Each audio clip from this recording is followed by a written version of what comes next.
Well, I am a member of many mental health organizations. Each county, each state, each city has a different way to handle mental illness. In the state I live in, one of the biggest mental health hospitals in Texas is Harris County Jail.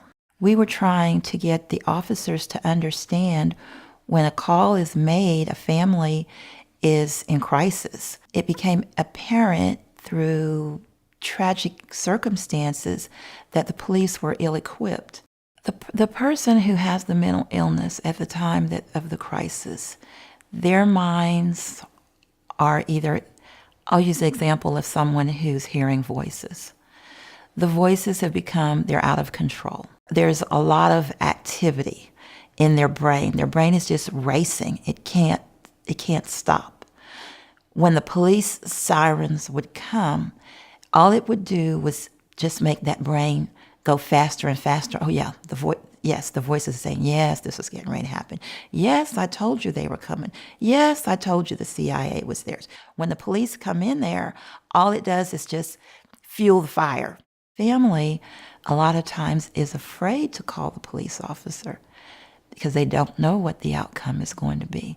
They take a risk when they call a police officer because they don't know if their family member will be dead or alive. One of the organizations that I'm with lobbied to have crisis intervention training for our police officers, which is CIT.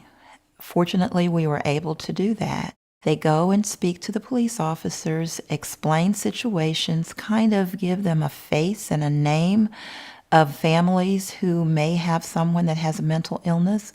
They see them not in a crisis situation, but a more relaxed atmosphere, see them as people. But when they come now with the CIT officers being trained, they realize they need to come in calmly, talk with the family, whereas before the family was kind of put to the side. So the family gets to give an input.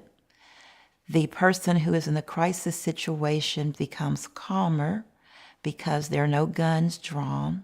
For the most part, the police officers that are called are not wearing those uniforms and the sirens aren't blaring. They come quietly. So when a person's mind is racing in a crisis situation, that calms everything down.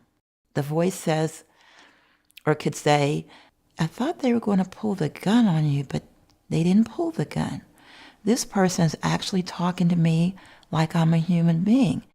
So that now the police officer is actually able to take charge of the situation without using violence or force or guns. And that's been very successful.